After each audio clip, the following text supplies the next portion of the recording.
RSS ನಿಂದ ಹೊರಗಡೆ ಬಂದಿದ್ದೀನಿ ಅಂತ ಅನ್ನೋಂಥದ್ದನ್ನ ನಾನು ನೇರವಾಗಿ ಒಪ್ಪೋದಿಲ್ಲ. ಇದರ ಅರ್ಥ ನಾನಿನ್ನೂ RSS ನಲ್ಲೇ ಇದ್ದೀನಿ, ಆ ಮೋಸ, ವಂಚನೆ, ಸುಳ್ಳು, ದ್ರೋಹ, ಕೋಮುಗಲಭೆ ಇದರಲ್ಲಿ ಪಾತ್ರನಾಗಿದ್ದೀನಿ ಅಂತ ಅಲ್ಲ. ಮುಳ್ಳನ್ನ ಮುಳ್ಳಿನಿಂದ ತೆಗಿಬೇಕಾಗಿದೆ. ಅದಕ್ಕೋಸ್ಕರ RSS ನಿಂದ ಹೊರಗಡೆ ಬಂದಿಲ್ಲ. RSS ನಮ್ದು. RSS ರಿಜಿಸ್ಟ್ರೇಷನ್ ಇರೋದು ನನ್ನ ಹೆಸರಿನಲ್ಲಿ. ದೇಶದಲ್ಲಿ ರಿಜಿಸ್ಟ್ರೇಷನ್ ಆಗದೇ ಇರುವಂತಹ ಒಂದು ಬೇನಾಮಿ, ಒಂದು ಬೇವರ್ಸಿ, ಅಂದ್ರೆ ಬೇವರ್ಸಿ ಅಂದ್ರೆ ಬೈಗಳಲ್ಲ, ದಯವಿಟ್ಟು ತಪ್ಪು ತಿಳ್ಕೊಬೇಡಿ. ಬೇವಾರಸ್ ಅನ್ನುವಂಥದ್ದು ಹಿಂದಿ ಶಬ್ದ. ಬೇವಾರಸ್ ಕರ್ನಾಟಕದಲ್ಲಿ ಬೇವರ್ಸಿ ಅಂತ ಆಗಿದೆ. ಬೇವರ್ಸಿ ಅಂದ್ರೆ ಹಿಂದೆ ಮುಂದೆ ಇಲ್ಲದೆ ಇರುವಂತಹ, ಅವನಿಗೆ ಅಡ್ರೆಸ್ ಇಲ್ಲ, ಅವನ್ನ ಕೇಳೋರಿಲ್ಲ, ರಕ್ತ ಸಂಬಂಧಿಕರಿಲ್ಲ, ಆ ರೀತಿ ಇರುವಂತವನ್ನ ಬೇವರ್ಸಿ ಅಂತ ಹೇಳ್ತಾರೆ. ಹಾಗೆ ಇವತ್ತು ಇಡೀ ದೇಶದಲ್ಲಿರುವಂತಹ ಒಂದು ಬೇವರ್ಸಿ ಸಂಸ್ಥೆ ಅಂತ ಹೇಳಿದ್ರೆ ಅದು RSS. ಅದಕ್ಕೆ ಅಡ್ರೆಸ್ ಇಲ್ಲ. RSS ನಂದು ಅಂತ ಹೇಳ್ಕೊಳ್ಳುವಂತವನು ಯಾವನು ಮುಂದೆ ಬರಲ್ಲ. RSS ನಂದು ಅಂತ ಮುಂದೆ ಬಂದವನಿಗೆ ನಿಂದು ಏನಪ್ಪ ಪೊಸಿಷನ್ನು, ನಿಮ್ ಕಚೇರಿ ಎಲ್ಲಪ್ಪ, ನಿಮ್ಮ ಕಚೇರಿಯ ನೋಂದಣಿ ಆಗಿದೆಯೇನಪ್ಪ, ನಿನ್ನ RSS ನ ಖರ್ಚು ವೆಚ್ಚಗಳನ್ನು ಸರ್ಕಾರಕ್ಕೆ ಕೊಟ್ಟಿದೆಯಾ ಅಂದ್ರೆ ಹಾಗಿದ್ರೆ ನಾನಲ್ಲ, ನನಗೆ ಸಂಬಂಧ ಇಲ್ಲ, ನನಗೆ ಗೊತ್ತಿಲ್ಲ ಅಂತ ಹೇಳ್ತಾರೆ. ಅಂದರೆ ನಿಮ್ಗೆ ಇಲ್ಲಿವರೆಗೂ ಹೇಳಬೇಕು ಅಂತಂದ್ರೆ CBI ನಲ್ಲಿ 73ನೇ ಇಸ್ವಿನಲ್ಲಿ RSS ನ ಒಬ್ಬ ವ್ಯಕ್ತಿಯ ಮೇಲೆ CBI ದೂರು ದಾಖಲಾಗುತ್ತೆ. ಇದು 2025, ಇನ್ನೂ ಕೂಡ ಆ CBI ಎನ್ಕ್ವೈರಿ ಮುಗಿದಿಲ್ಲ. ಅಂದರೆ ಭ್ರಷ್ಟರು, ವಂಚಕರು, ಮೋಸಗಾರರ ಈ ಒಂದು ಸಂಘಟನೆ, ರಾಷ್ಟ್ರೀಯ ಸುಳ್ಳರ ಸಂಘ, ಇದು ಹೆಮ್ಮರವಾಗಿ ರಾಕ್ಷಸರಂತೆ ಬೆಳೆದಿದ್ದಾರೆ. ಅಂಥದ್ರ ಮಧ್ಯದಲ್ಲಿ ನಾನು ಧ್ವನಿ ಇಟ್ಟಿದ್ದೀನಿ. ನನಗೆಲ್ಲ ಗೊತ್ತಿದೆ. ನನ್ನ ಜೀವ ಯಾವಾಗ, ಎಲ್ಲಿ, ಹೇಗೆ ಮುಗಿಸ್ಬೋದು ಗೊತ್ತಿಲ್ಲ. ಈ RSS ನ ಮತ್ತು RSS ನವರ ಕದ್ದ ಭೂಮಿ, ಸರ್ಕಾರಿ ಭೂಮಿಗಳನ್ನು ಕದ್ದ ಕಾರಣಕ್ಕಾಗಿ ನಾನು ಹೋರಾಟ ಧ್ವನಿ ಇಟ್ಟಾಗ ಸುಮಾರು 150 ಕೋಟಿ ಬೆಲೆ ಬಾಳುವಂತಹ ಸರ್ಕಾರಿ ಜಮೀನುಗಳನ್ನು ಸರ್ಕಾರಕ್ಕೆ ವಾಪಸ್ ಮುಟ್ಟುಗೋಲ ಹಾಕೊಳ್ಳೋದಕ್ಕೆ ನಾನು ಹೋರಾಟ ಮಾಡಿದ್ದೆ. ಇವತ್ತು ಆ ಎಲ್ಲ ಭೂಗಳ್ಳರು ಮತ್ತೆ ಆ ಜಮೀನುಗಳನ್ನ ತಮ್ಮ ವಶ ಮಾಡಿಕೊಳ್ಳುವಂತ ಒಂದು ನಿಟ್ಟಿನಲ್ಲಿ ಯಶಸ್ವಿ ಆಗ್ತಾ ಇದ್ದಾರೆ.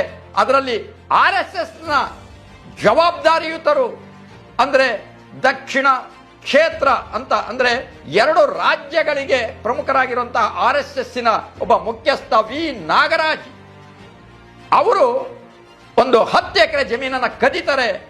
ಸರ್ಕಾರದ ಮೂಲಕ ತಮ್ಮ ಪ್ರಭಾವವನ್ನು ಬಳಸಿ 10 ಎಕರೆಯನ್ನು ಕಬಳಿಸ್ತಾರೆ. ಆ ಅಕ್ರಮಗಳನ್ನು ನಾನು ಧ್ವನಿ ಇಟ್ಟು ಅಂತವನ್ನೆಲ್ಲವನ್ನು ಸರ್ಕಾರಕ್ಕೆ ತಗೊಳ್ಳೋಕೆ ಸಹಕಾರ ಮಾಡಿದ್ದೀನಿ. ಆದರೆ ಆ ಸಂದರ್ಭದಲ್ಲಿ ನನಗೆ 6 ವರ್ಷ ಪೊಲೀಸ್ ರಕ್ಷಣೆ ಇತ್ತು. ಆದರೆ ದುರ್ದೈವ, ಈ RSS ನ, ಈ ಮನೆಹಾಳು RSS ನ, ದೇಶದ್ರೋಹಿ RSS ನ, ವಂಚಕ RSS ನ ವಿರುದ್ಧ ಹೋರಾಟ ಮಾಡ್ತಾ ಇರುವಂತಹ ನನಗಿದ್ದಂತಹ ಪೊಲೀಸ್ ರಕ್ಷಣೆಯನ್ನ ಕಿತ್ಕೊಂಡಿದೆ. ಗೃಹ ಮಂತ್ರಿಗಳು ಅವರೊಂದು ಆದೇಶ ಮಾಡ್ತಾರೆ, ಹನುಮೇಗೌಡರಿಗೆ ತೀವ್ರತರವಾದಂತಹ ಕೊಲೆ ಬೆದರಿಕೆ, ಹತ್ಯೆ ಸಂಚಿರುವುದರಿಂದ ಪೊಲೀಸ್ ರಕ್ಷಣೆ ಮುಂದುವರಿಸಿ ಅಂತ ಬರೆದ್ರೆ ಕಾಮಾಕ್ಷಿಪಾಳ್ಯ ಪೊಲೀಸ್ ಠಾಣೆಯ ಇನ್ಸ್ಪೆಕ್ಟರ್ ಅದನ್ನ ತಿಪ್ಪೆಗೆಸಿತಾರೆ. ಅಂದ್ರೆ ಎಂತಹ ವೈಪರೀತ್ಯ, ಎಂತಹ ಪೊಲೀಸ್ ಅಧಿಕಾರಿಗಳ ಒಂದು ನಿರ್ಲಕ್ಷ್ಯತನ ಮತ್ತು ಸಂಚು, ಷಡ್ಯಂತ್ರ ಎಲ್ಲವೂ ಇದೆ.